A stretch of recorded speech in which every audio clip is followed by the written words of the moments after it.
First, you have some time to look at questions 1 to 5.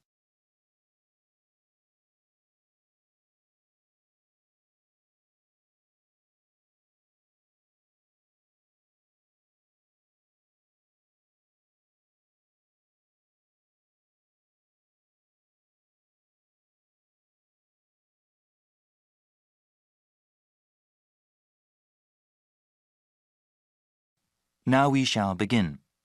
You should answer the questions as you listen because you will not hear the recording a second time.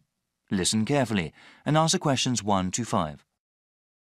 Hey, Alex, are you okay? I was worried something happened. Oh, sorry for being late. I drove down the wrong highway and got lost. Don't worry, it's only been 20 minutes. Actually, I just looked at some Austin tourist websites. I got some tea. You want anything? Yeah, I think I'll have some tomato juice. It's just what I need right now. Yes, it's really hot and humid out right now. I think I'll get iced tea this time around. So you went on the wrong highway, huh? For sure. I've never driven in this area before, right? So after I pick up the rental car from the airport, I try to follow the map to the downtown area here. Unfortunately, there was a lot of road construction going on, and I went south on the highway instead of going north. After a few minutes, I realized I was going the wrong way, so I exited the highway and came back up here. Well, I'm glad you're here, okay? Did everything go well at the car rental place? Oh, yeah, it went very well. The business owner was kind of a strange person, really tall and thin. He had a bushy beard and moustache. He was also wearing a cowboy hat. I'd never quite seen anyone quite like that before. I guess every place in the world has eccentric people. Yeah, definitely. But he told me about all these great places to eat around here. He said they have some really great Mexican food in the area. That's great. I haven't had that in such a long time. We definitely have to go to a place for dinner. Well, I want some more iced tea. How about you? Yeah, I need to order still. You know what? I think I'll get one of their sandwiches too. They look really good. Okay, let's order then. Before you hear the rest of the discussion, you have some time to look at questions 6 to 10.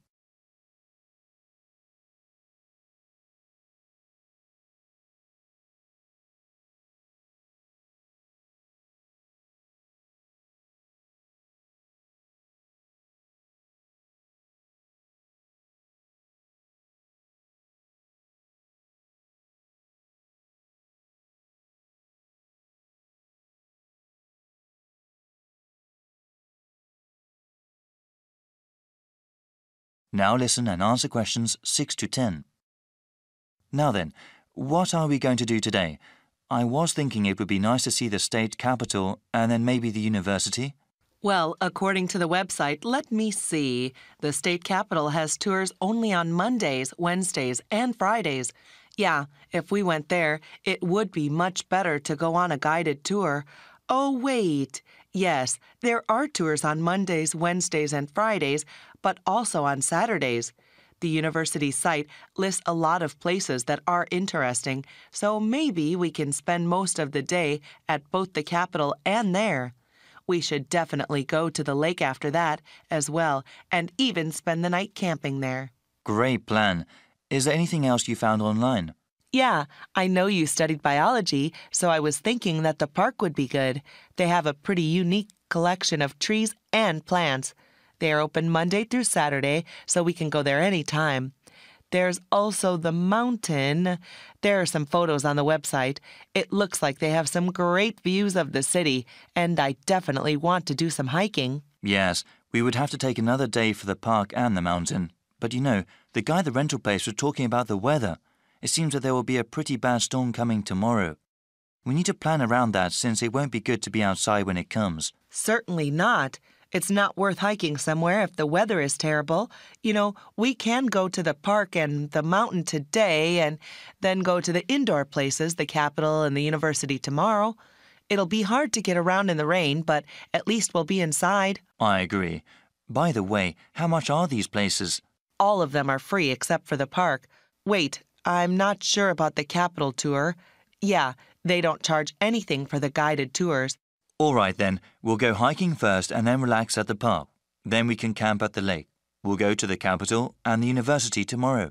Yeah, this is one of the best universities in the country, especially known for their art programs. Really? Yeah, I heard about that. They have some art galleries there too, ones with some good modern art. Wow, it seems like that's a lot for us. Yeah, I'm really excited about camping at the lake. The sunsets are supposed to be beautiful there.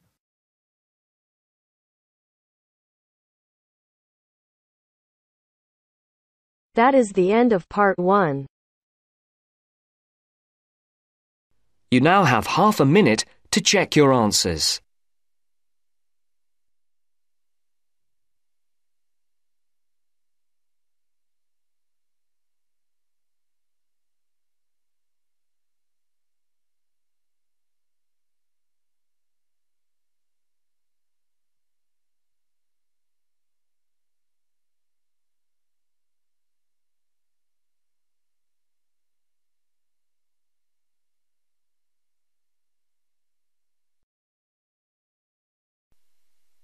Now turns to part 2. Part 2. You'll hear a webcast on the Freeman Travel Services website. First, you have some time to look at questions 11 to 16.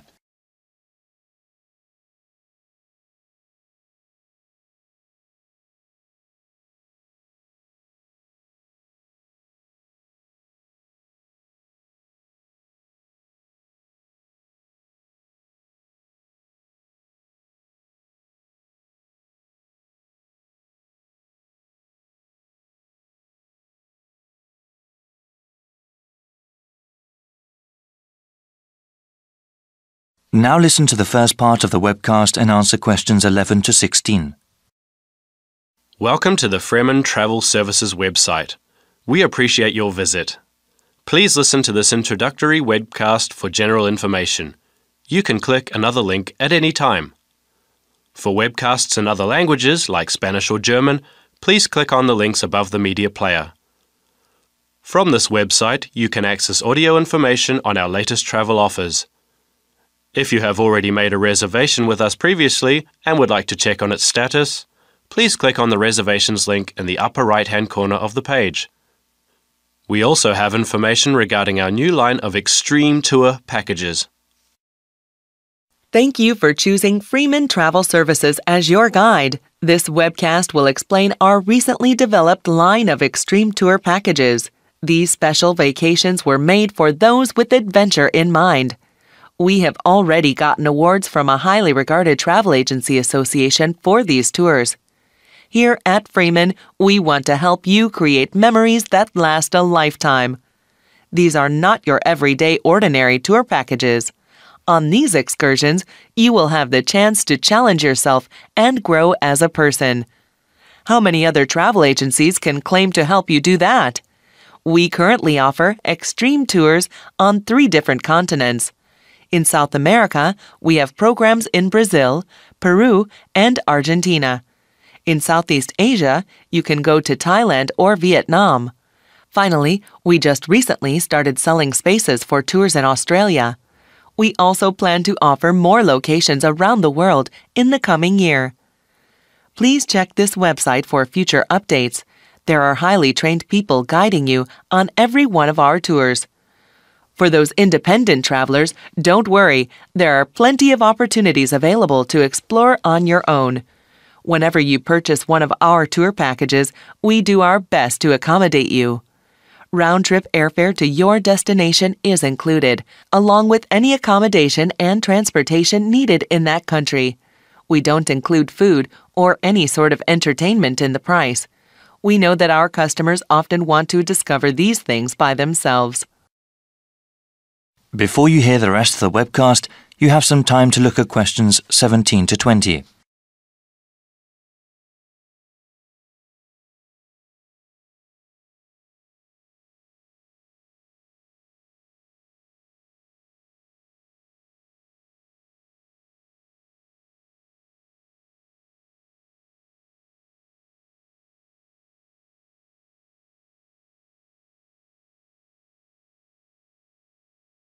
Now listen and answer questions 17 to 20. Following is a brief summary of some of the tours that we offer. Peru is home to an ancient civilization. The Andes Mountains provide stunning views to enjoy when you go hiking and camping on our 5-day tour package. There will also be an opportunity to see ancient ruins and also to go whitewater rafting. The people in Peru are very friendly, and you will not forget their generosity and warm hearts. Another extreme tour package we have is in Thailand. They have a very unique culture there, and even our 7-day vacation there might not be enough to see everything.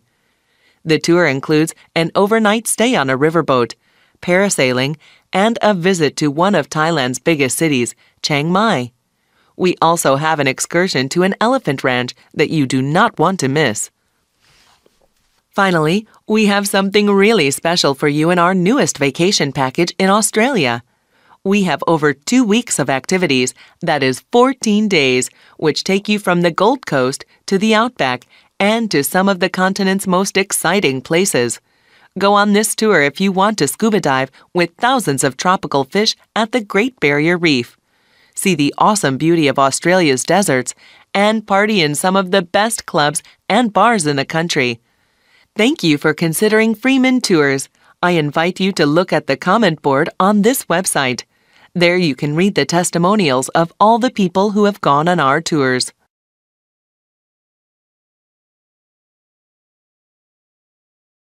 That is the end of part 2. You now have half a minute to check your answers.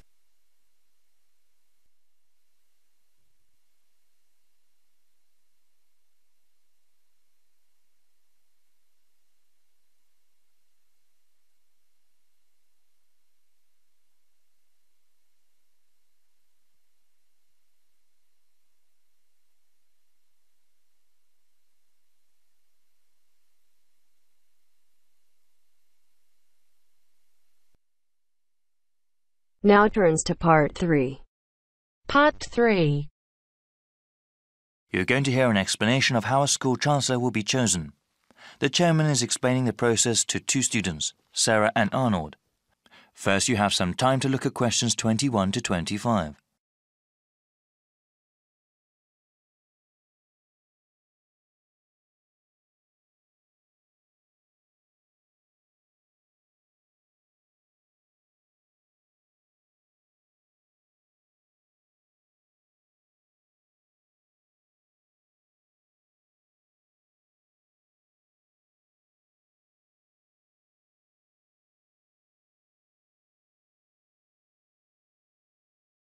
Now listen carefully and answer questions 21 to 25. Good evening, everyone. I hope you've both taken a look at the documents given to you. As student members of the University Chancellor Selection Committee, you will help to select a new chancellor for our university. This person will be responsible for the operations, academics, and budget of the university. Today, I want us to talk about getting feedback from other students and about the selection process. Okay, so what exactly will our roles be? You both are full members of the committee representing the interests of the student body. When we go over the applicants for Chancellor, your votes will count the same as other committee members. The same as other faculty and administrators? Okay. Indeed. It is important to have student input in the selection process. That will be part of your duties as committee members, to talk to the student body and get a feeling for what they want in a new Chancellor. You will report back to me, the committee chairman, and then talk to the rest of the committee. I suggest that you contact the student newspaper and ask them to do some sort of survey. You both can also talk to the heads of various student organisations and gauge their opinions. All right, what sort of questions should we ask? Well, if you know of any issues important to the student body as a whole, you can ask them about that. I know that there was a recent increase in student fees. Since the Chancellor is in charge of the budget process, he or she will certainly be involved with that. But that is one topic that everyone can be asked about. A question about financial issues? Okay. You also mentioned going to different student groups. I was wondering, would that be appropriate? If the Chancellor is the head of the whole university, is it that important to ask the opinions of a smaller individual organisation? Definitely. They may be smaller organisations, but they often represent a wide number of students. It would be in the best interests of the school to have a chancellor that understands the needs of not just the community as a whole, but of the different parts that make up that whole. I see. I guess it would be best to contact the leadership group of each club and group? Yes. Actually, that would probably be the most efficient way to get their opinion. Before you hear the rest of the explanation, you have some time to look at questions 26 to 30.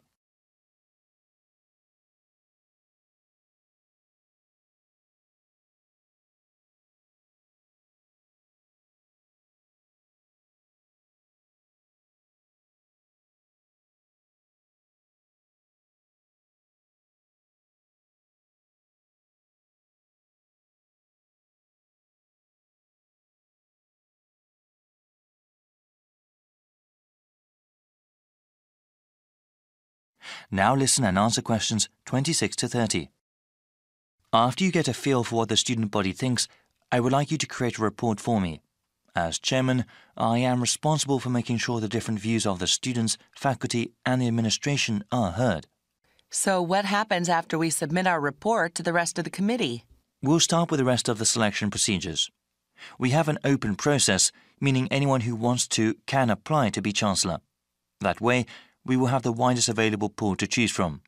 Of course, the first step will be to narrow down the field of applicants. Looking at their background and work experience, we will end up with 15 candidates. There will be further background checks on the remaining candidates. These checks include talking to the references a candidate has listed, as well as asking about them at any previous institution they may have worked at. This is quite a rigorous process, isn't it? It has to be. The Chancellor represents the university, so we need the best qualified person. After the background checks, we will contact candidates and ask them to come in for an interview before the committee. I remember hearing that we'll also be sitting in on those interviews. It'll be difficult to think of good questions to ask all those candidates. Well, I think the committee as a whole will do that. Okay. That sounds like the best way. Yes, it's quite a rigorous interview process. Each candidate will have to come in a second time. The final 5 candidates will then be asked to come in a third time and actually interact with some of the community members here.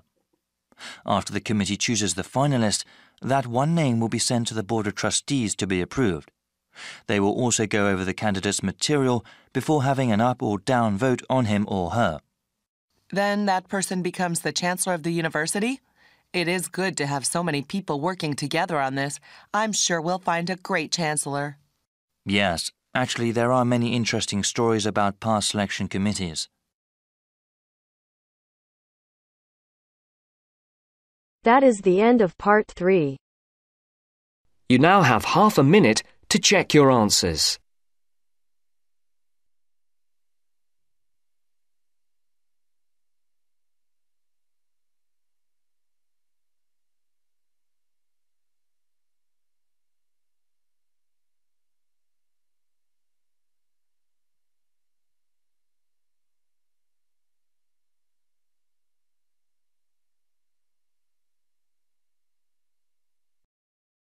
Now turns to part 4.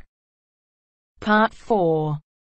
You are going to hear a lecturer giving a talk on archaeology.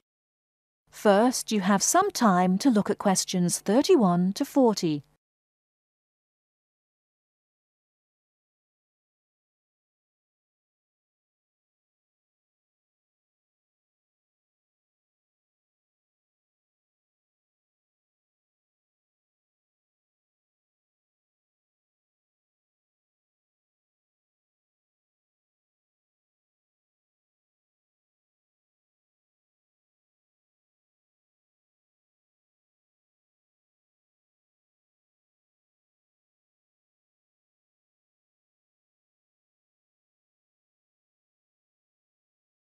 Now listen carefully and answer questions 31 to 40.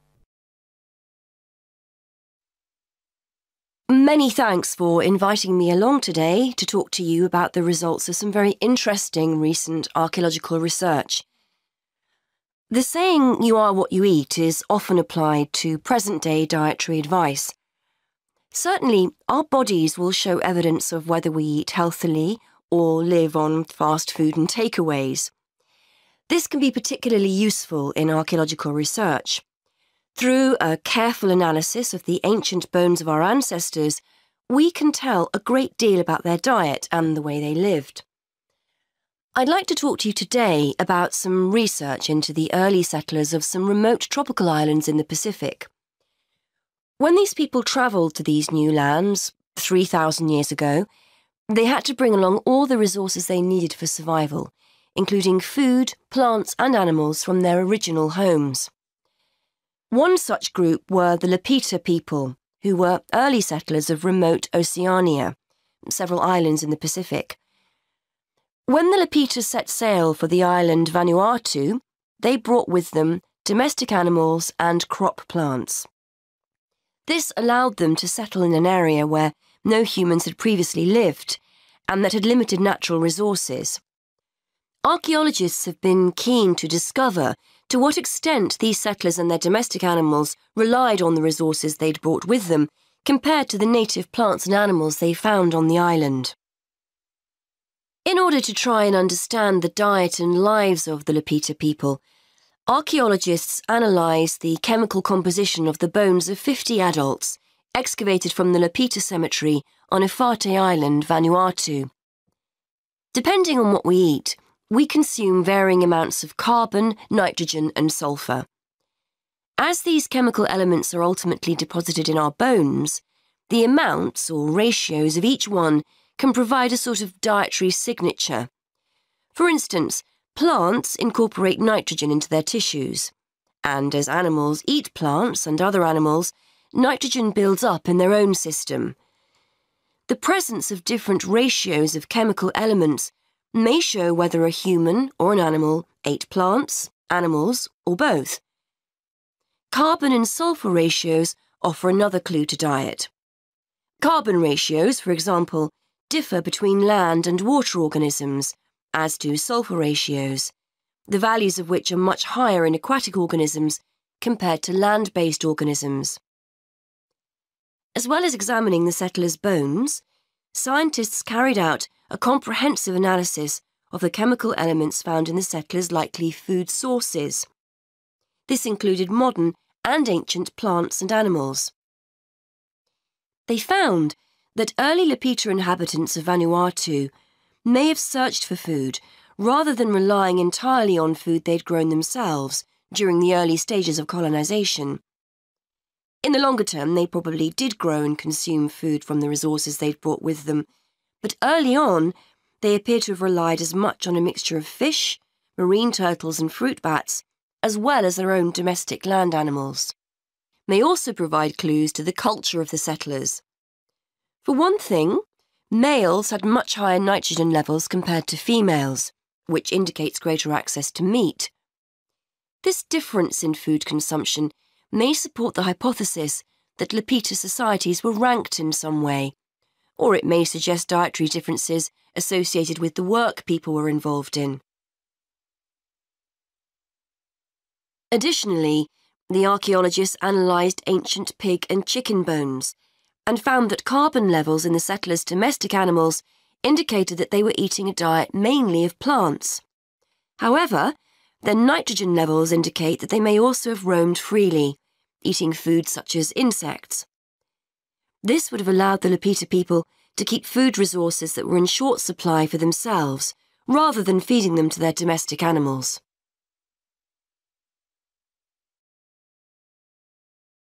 That is the end of part 4.